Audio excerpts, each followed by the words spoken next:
Kevin, and I'm here to talk about toys. Today on Pegwarmers, we are talking about Retrocon. We got a Pegwarmer spotting of the Bro Show! Whoa! Hey guys, how are ya? I haven't been on in a while, but I'll be on soon enough. Me and Alp will show up at some point. Hey, how you doing? We're gonna have a lot of fun. Yeah, Alp, you're a little bit bigger this time. Yeah, I know, but you know what? We go big for Retrocon! Rock on! Retrocon is one of my favorite local toy conventions. It's run by my good friends Rose and Tony Tusky, and it is just awesome for my local toy collecting community. It's a Saturday and Sunday event every year. I usually go up on a Friday and help set up. This year, unfortunately, because of when it fell and some work commitment type stuff, I couldn't go up Friday during the day and help set up. But I did go up Friday night to catch up with some of my friends who were vending. Got to walk around the floor for just a few minutes. Really, basically, just go visit my buddy Nick's booth and see what he was planning on getting rid of from his collection. I picked up some stuff from him. Then we went out to eat. His wife, him, his son, and his buddy Matt. We all were going to be staying. All the guys were staying in a hotel room then together for the weekend. So we had a good time. Nick and his son Nicholas and Matt and I all just kind of hanging out. Just typical, con fun. Hanging out in a hotel room till late at night, watching movies, kind of cracking jokes about it, talking about toys. Welcome to Pegwarmers. I'm Kevin, and I'm here to talk about toys. Coming to you from Retrocon 2022. And then on Saturday morning, we got up super early to go over to the show. I worked the first shift, helping with registration for pre-reg. So basically, I just went to everybody in line, asked them what their name was, and checked them off. They went to the next table to get their badge and all the giveaway kind of stuff. So it was swamped this year. I don't have any attendance numbers, but this show seems way busier than last year. It's very crowded. The numbers are out. It was the busiest Retrocon we have ever had, but the lines were definitely backed up. People showed up early, got in line. There were other events going on the other sides of us, so instead of having two lines going two directions for pre-reg and cash, we had to have them going parallel, and they eventually merged, which did mucky some stuff up. We have some plans to try and fix that for next year, but overall, it was a good time. Special giveaway items they had for the pre-reg and cash people were the Order of the Cosmic Champions figures. These two figures, Mechanigoul and Fierce Phantos, are very much Masters of the Universe style figures. The one looks kind of like Skeletor, the other one looks kind of like a Homo Superior, or whatever those guys were called from the Exo Squad show. They're 5 POA figures. Back of the package shows off some other figures. They didn't actually make these figures, but they're characters from the book. And so these are based on a book called Tommy and the Order of the Cosmic Champions. And they were promoting at the show. It's kind of goofy, but kind of fun. And so, grabbed a set of those for myself. I also got to check out some of the panels on Saturday. Bob Badansky, who created a lot of the names and the lore for Transformers, was one of the guests. I attended his panel. He showed documents that he had saved from working on Transformers with some of the names that had been approved and things like that, and just kind of opened it up to questions. It was a really good panel. There was also a panel for some of the Thundercats voice actors, because the voice of Tigra and the voice of Lion-O were there. Larry Kenney and Peter Newman.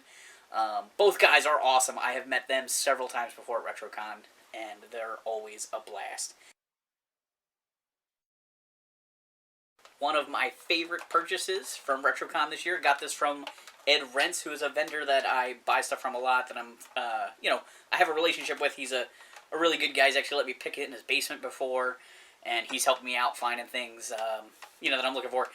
I got the 89 Batwing. It's got the working pincer action. It does not have the missiles, so those cannot shoot, but the springs seem okay. It's got the windshield here. It's a little fogged, but I definitely will try cleaning that. And this is pretty exciting to have, because I never had this as a kid. I had the Batmobile and Joker and Batman, So it's pretty fun to get this. It's so tiny, being an adult holding it, versus how massive this thing seemed as a kid. Also very blunt. All the points are very rounded off. But this was pretty cool to pick up.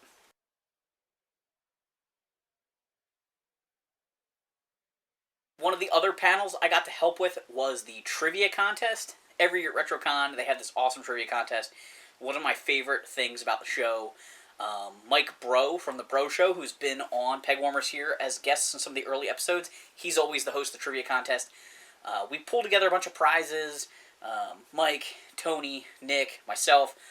We kind of collect stuff here and there, 80s video game, toy, whatever related merchandise. Kind of pull it up throughout the year, when we find things on sale or, from a claw machine or whatever. And then we write questions for the different themes. So, a Star Wars item gets a Star Wars question. A Ghostbusters prize gets a Ghostbusters question. And so I actually helped Mike host that, just kind of running around with the prizes, giving out to the people and stuff. But it's always a fun event, so I really did enjoy checking that out. Some more of the stuff that I picked up. I finally got myself a Night Creeper from the G.I. Joe Snake Eyes Origins Kid line. I've been looking for one of these for a while. I didn't really collect this line hardcore. I bought Snake Eyes and Storm Shadow when the line first came out. I picked up a few more when they started warming pegs. I got Scarlet Baroness and the Red Ninja. I actually have a mini episode that I've recorded, but it hasn't been released yet. It may come out eventually on the channel sometime when I'm kind of jammed up. It was a test video I shot during hiatus. But I wanted the Night Creeper, and I never saw him at retail. But my buddy Nick had picked one up, and so I bought that off of him. I picked up a Beachhead Funko Pop. Now, I already have Beachhead, but Beachhead is my all-time favorite G.I. Joe, so I kind of want one loose and one in the box, so now I've got a second one of him. My buddy Nick also hooked me up with a set of these homemade file cards. Some guy on one of the Facebook groups was selling classified file cards, since the G.I. Joe Classified line doesn't have file cards in the package. And so Nick was buying these from him as they were coming out, and then eventually Nick kind of bailed on classified, so he took these to the show. He was originally going to sell them, they just decided to give them to me. So Timber, Barbecue, Bat, Snake Eyes, Roadblock, Snake Eyes, Destro, Duke, Scarlet, Cobra Commander, Gung Ho. Alright, and they all have the artwork there, and it keeps going, but it's all based on the classified packaging and stuff like that. So it's kind of, it even has the little symbols down here that are on the packaging. The kind of weird video game icons that are on the classified packages that aren't really explained but mean something to the Hasbro team. They included those on the file card. So one of the really cool features at Retrocon is that NECA comes every year. Actually, this year NECA and the Four Horsemen were there. Four Horsemen were selling some of their Mythic Legion stuff. NECA always does like a warehouse clean out, and NECA does it at Retrocon. They also do it at another show that's local, because we're not that far here in PA from wherever their warehouse is exactly in New Jersey, and it's always a chance to kind of grab some stuff that you missed. I have trouble finding a lot of the NECA stuff, and so some of the best stuff I picked up was actually from that. First up, I grabbed Wingnut and Screwloose. These are just really fun characters from the TMNT cartoon line. I had Wingnut and Screwloose as a kid, really, really liked them. And so I picked these up. Now it's so interesting to see that Super 7 is going to be releasing these guys for their Ultimate line. It's kind of been a point of conflict for me, actually, between the NECA and the Super 7. I like that these look like the cartoon. I like that Super 7 looks like the toys. I kind of, in a way, only want like the core NECA characters, or the core turtle characters in the cartoon NECA style, and the like everybody that looks like their vintage toy as the Ultimates. But I keep buying kind of both formats for most figures. It's so hard to know which one is the one I really want, and there's the late tax. If you don't buy it now, it might cost more later.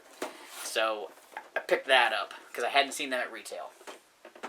This is one that I'm pretty excited about. I got the Danny figure, Danny Pennington, from the Ninja Turtles movie. This was a Loot Crate exclusive, so this was actually like something that you had to sign up for something special for. I didn't do that. I don't have all of the movie stuff. I have the Turtles. I have Splinter and Shredder. I don't think I have Casey Jones. I got Danny. I would love to get Toka and Razar from the second movie. Haven't seen them at retail. Just kind of missed out on them. Maybe someday I'll get them at a show. I did recently get them from the NECA line, and that's one of those weird things where, like, I think I want them as movie figures, Toka and Razar, more than I want cartoon versions, and more than I want Ultimates versions. So everybody has kind of their spot, and it kind of comes down to whether, if I had the toy as a kid, I want the Super 7 figure. If I first was introduced to the characters in the movie, then I want the movie figure, Toka and Razar, for example. If I was first introduced to them through the cartoon, like the Neutrinos, then I want the NECA versions. It's tricky. The last thing I picked up from NECA, and this is kind of the thing I was probably most excited for, was the Dungeons & Dragons Lost Wave. Now, when I got to the NECA booth, I was walking around the show with Chris from Long's Toys. Thank you so much. Good buddy of mine. We've known each other for years. I can't say exactly. Maybe the past 5 years we've been hanging out, talking toy stuff. Before that, we knew each other in high school, but it's not cool in high school to talk about toys. So, I didn't know that Chris was a collector when we were in high school. And I don't know, we just started bumping into each other at shows and stuff, as adults. And, so kind of reconnected. So, I grabbed these 3 sets. Nothing's priced, right? You just take it off the guy. Well, what's this? And I had planned to hit the Mac machine at Wawa that morning before I came to the con, and it just slipped my mind. So I only had a small amount of cash on me. So I was short. So luckily Chris spotted me $100, and then I went to the ATM when we went out for lunch. So I didn't have to put anything back, thank God. But I felt like a total dope. Like, go to my favorite toy buying convention of the year, and I didn't load up on cash. I don't know if you guys have seen these. They're based on the LJN Dungeons & Dragons line. So, these are based on sort of like unproduced figures. They're from the later series with the Battlematic action. So, we've got Pulveri, we've got Skyla, we've got Valkyr, and Kellic. Alright, so they're each kind of like new figures based on old prototypes. There's Kellic. So Kellic was released without Battlematic action. That's the arm lever action. They did modify him a little bit, I think. He has a little mohawk here. I don't think that was on the prototype for the Battlematic action figure. I think that's just to kind of stand him apart. But these guys are really cool. I don't have all of the D&D LJN figures. But it is a line that I kind of like. I played D&D as a kid. Loved the D&D cartoon. I want the modern D&D toys. I think Hasbro's doing those that look like from the cartoon. I really want those. But I couldn't pass these up when I had the opportunity. This is a figure I've been looking for a little while. I am trying to complete the collection of Toon Turtles figures from towards the end of the Ninja Turtle run. This is Shredder with an alternate paint scheme to make him look more like Shredder from the cartoon. So he's got the silver armor, he's got a gray shirt instead of the bare chest. It's the same mold, so he still has the terrible squatty pose. He comes with a bunch of accessories here. This figure is missing one red knife, or sword, that goes on this accessory tree. So I'm missing that. I'll probably never find it, but he does have a little TV with the lenticular screen. If I find that, great. If not, I'll live without it, I guess. But I am trying to get all the Toon Turtles. I really want to kind of complete that section of Ninja Turtles. And while we're at it, I might as well show off. I also got Wacky Action Shredder. Actually, a different sculpt. He has the action features built into him. You wind him up. He's got these different points on his arms that spin around. He's got one weapon here zip-tied to his leg. Kind of cool. I like, the bad guy. You need to have the bad guy. I had a hard time finding Shredder as a kid. I don't remember ever seeing this version of Shredder, but maybe I just ignored it because I did eventually get the Wave 1 Shredder. But, you know, for such an important character to the cartoon show and everything like that, it's kind of amazing there weren't more Shredder figures in that original run. And it's also amazing they didn't really get a spot-on cartoon version with a good sculpt. There's this group of vendors that I really enjoy talking to. They're collectors and vendors. It's Will, Amy, and Ben. They usually share a table together at shows, and they're really great people to talk to. Interesting collecting background, amazing personal collections. So I always hit them up. I did pick up a Pee Wee Herman figure.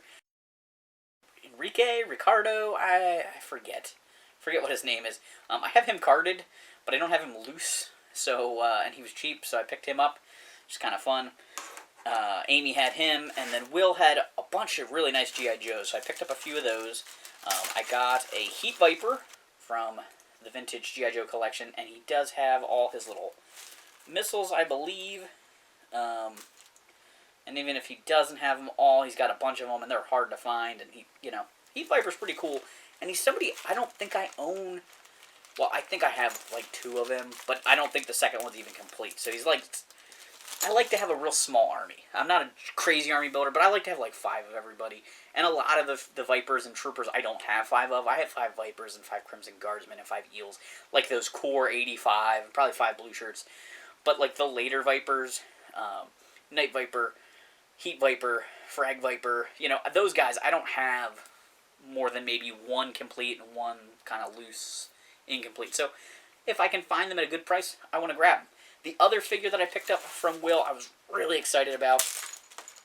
So I'm getting very nervous about my G.I. Joes getting fragile and breaking. And I was able to... certain figures that I just think are going to be really hard to replace later. Like some of the ones who you can't change their O-rings. I'm buying backups at this point. Just kind of hedging my bet. So Zartan, Xandar, Zorana, I'm nervous about them. And I've been looking for a Zorana for a while, a nice Zorana. And actually, this one doesn't really replace my other one. This one is unique because I finally got Zorana with earrings. So this is a variant. It's a running change. They switched out the head on this figure. And I didn't have the version with earrings before. I'm very excited to have this. It's one of those, little things. I have almost a complete run of the vintage G.I. Joe figures, but, there's little odd things that are fun to collect within that to really round it out, like the Dark Gloves Copperhead or the earrings Zorana, and I'm super glad to have her. My buddy Nick had some Last Action Hero figures. I got Dynamite Jack Slater here. This is the most Arnold of the Jack Slater figures. He's kind of the most normal. Comes with a whole bunch of items that he can, chuck with his spring-loaded arm. In the comments down below, let me know if you want to hear a little bit more about the Last Action Hero toy line. This is something that I'm thinking about covering here on the show. Saturday night every year at the show is the Cybertronic Spree concert. It's actually outside the convention center. There's a Arnold's Family Fun Center. It's like a bowling alley, arcade, go-kart place that's within walking distance of the convention center. So we hold the concert over there. It's a rock band that cosplays as the Transformers. So you have Hot Rod, RC, Unicron, Rumble, and the Quintesson. And it's always a ton of fun. It's a chance for me to hang out with my buddy Tony, who runs the show, because, he's busy during the day. I don't get to spend time with him, but kind of the lull between the 2 events is kind of a chance for me to get to hang out with him a little bit. So we usually go over and grab some food before the show.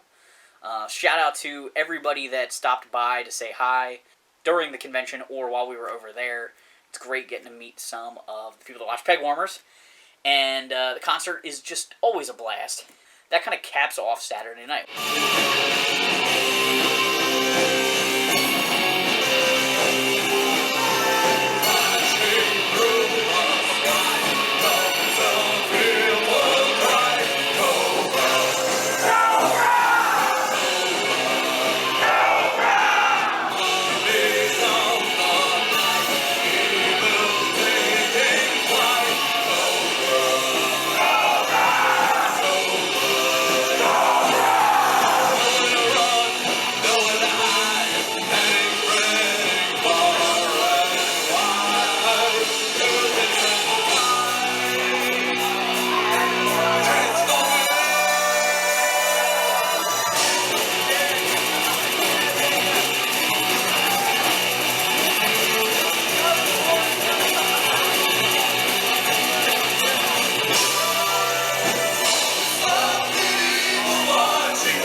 just after 10 o'clock. Just pulled back into the hotel after the Cybertronic Spree show. Tons of fun. I got a chance to hang out with Justin Silverman and a couple of viewers, actually, which was phenomenal. It's so great to get the chance to meet some of the people. They pulled Rose up on stage like they always do, made a big deal. It's the 10th anniversary of Retrocon, and, the Cybertronic Spree always rock the show. Went back to the hotel, met up with Matt and Nick and Junior, and, hung out again. We watched part of another movie to get up early for Sunday. Sunday's a little bit more of the same. The lines are never as crazy on Sunday because a lot of people already have their badges. The crowd's always just a little bit smaller, but still just as much fun. Sunday's a great time to look for some deals, especially the second half of the day. Vendors don't want to take everything home with them, so sometimes you can ask people, if they'll work with you on prices. I always buy stuff on Sunday. A lot of stuff I let sit. In fact, the Toon Shredder that I bought at the show, I asked how much it was on Saturday. It was more than I wanted to pay. Sunday afternoon, I offered what I was willing to pay. Guy took it. Could I have missed out? Yes. Are there more of these figures out there? Yes. Was it worth it? Absolutely, because I got him for what I wanted to pay. He got a little more money in his pocket. Everybody goes home happy. I have some other crazy G.I. Joe ancillary merchandise here. I'm a huge G.I. Joe fan, as you guys know. Some of this stuff came from my buddy Nick. Some of it came from other people. I got some G.I. Joe VHS tapes. This one says it's Volume 2. This is Jungle Trap. G.I. Joe VHS tapes. Approximate runtime 30 minutes. It's one episode. VHS tapes were expensive back in the day. I used to ask if I could rent these G.I. Joe tapes, and my mom would never let me rent them from the movie store because it's one episode. She was like, no, get a movie. It'll last longer. We've got... Come on, Joes. These Cobra Goons can't stop us now. This is something from the Mass Device. Is this the whole thing? Oh, yeah, approximate runtime 100 minutes. So this one's the one that's worth getting, man. It's got the whole miniseries on it. And then this other one is The Revenge of Cobra. So this one's also a box set. Runtime 99 minutes. So two of these are really good. And the other one, they're really kind of jipping you with the short runtime. It's so funny, though, how these have comic strips on the back. Kind of like... I don't know. They used comics and animation combined to promote G.I. Joe in the 80s. There was cartoons for the comic book, which in turn, sold the kids the toys. So it's funny that the back of the VHS tapes has comic book art on it. I grabbed two G.I. Joe coloring books. These are both similar era, 88, 89, and 90 or 91. The 1989 coloring book has Recoil, Muskrat, Shockwave on it, as well as the Iron Grenadier APG. And this one has just a little bit of coloring in it. Not a whole lot. A little bit. Little Jimmy colored in this one in a few places. I think one of these panels is just a scratch, he says. But he's got this giant orange blood splatter drawn on. The coloring books are great. It's just fun to see some of these... Oh, they did a nice job of Muskrat. It's nice to see some of these characters that didn't make it into the cartoon because they're later in the series get some love in, additional ancillary artwork. This 1990 coloring book with the General on it is actually one I own already. I think the one I have has some coloring in it, and this one might have some coloring also. I just kind of felt like... Yeah, the hammer's colored in. I felt like I would grab it, and, if one was nicer than the other one, maybe that would be the one I keep. They were fairly inexpensive. There's Bullhorn, colored in pretty nicely. Not very accurate colors, but, it's alright. Quality of the artwork is not quite as good in this one as the first one, I don't think. One of the weirder pieces of ancillary merchandise that I got, and the box to this is destroyed. I'm very tempted to use it someday. I got some 1985 G.I. Joe Shrinky Dinks. Now, if you are a really long-time fan, back in the SEO Toy Review days, I think I was on this channel. My gosh, it might be on the channel I did before SEO Toy Review. Anyway, Years ago, I did some shrinking of dinks with a set of He-Man shrinky dinks. I colored them with Sharpies and shrank them. It was kind of fun. It's a pretty complete set, but the box is just destroyed. The previous owner did shrink Quick Kick. Did a pretty nice job coloring him in. Started to color Ripcord. But that's really about it. So you got Snake Eyes there in his 85 outfit. A lot of these guys are based on their card art, right? So you got Bazooka and Flint, and Barbecue, Shipwreck, Crimson Guard, Footloose. Unfortunately, Recondo is like split, so it looks like that one tore. It's kind of a shame. It might just melt back together if you shrank it. And some of the older figures are on here too, so it's not just 85 characters, because there is Firefly and Destro and Storm Shadow and Spirit. I just think these are really cool. I love the ancillary merchandise. And, you know, maybe someday I'll get a really nice set with a decent box that's not totally destroyed. And that is probably when I would consider shrinking these guys. Unless I really hear that there's some major desire to see me shrink some shrinky dinks on camera. And let's see, I think I have one more item here from Retrocon. So I have been trying to collect all of the action figures from the 82 to 94 G.I. Joe toy line for many years. Goal I set a long time ago. I actually thought I was done at one point. And then sort of the fan community reclassified a few things from variants to versions. And I'm collecting all the versions of things, but not necessarily all the variants. So I'm not quite done. And this is actually a figure I checked off my list a long time ago. But he was carded, the one that's in my collection, and I kind of want them all loose. It might be the only one that I have that's carded that I don't also have a loose version of. So I got White Payload. This is from the Star Brigade line. Payload was actually the Eco Warrior Barbecue figure repainted in black with blue stripes, black with green stripes, and then white with red stripes on him in this line over the last couple years of the toy line. And I don't have a loose white version. And this one, the bubble is coming off the card. And so I think I'm going to open this guy and put him in my collection as a loose version of Payload, which I'm kind of excited to have. So every year, Retrocon is a must-attend event in my area. If you have the ability to get to Pennsylvania in September or October, depending on when they do it each year, I highly recommend you attend. Make sure you swing by and say hi to me wherever I'm at the show. I love getting to go and hang out with all of my toy collecting family. There's people like Nick and Mike Bro and Chris Long that I hang out with at the show. There's a bunch of vendors there that I see every year. It's great to get to catch up with people like Chris Lamont and Rents and a bunch of other people that I buy stuff from throughout the year. Oh, Amy and Will and Ben. It's so much fun to get to see these people and get to talk to them, find out what's new with them, what's going on with their collections, what are they selling, even just, personal stuff, what's going on with their lives, health issues, things like that. It's more than just a transaction.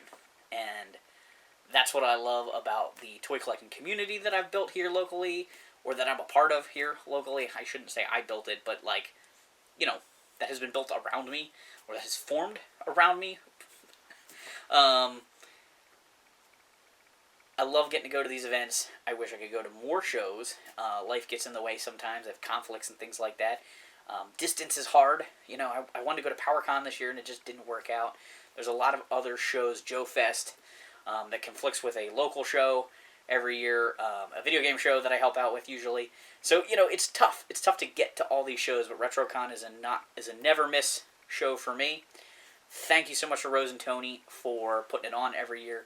Thanks to you guys for watching. If you want to support this channel further, please consider joining our Patreon. I know I've been bad about posting things there that's spelled out in it, like the cartoon commentaries and things like that. One of the things during hiatus I had kind of told the people on Patreon is that I can't keep up with that right now.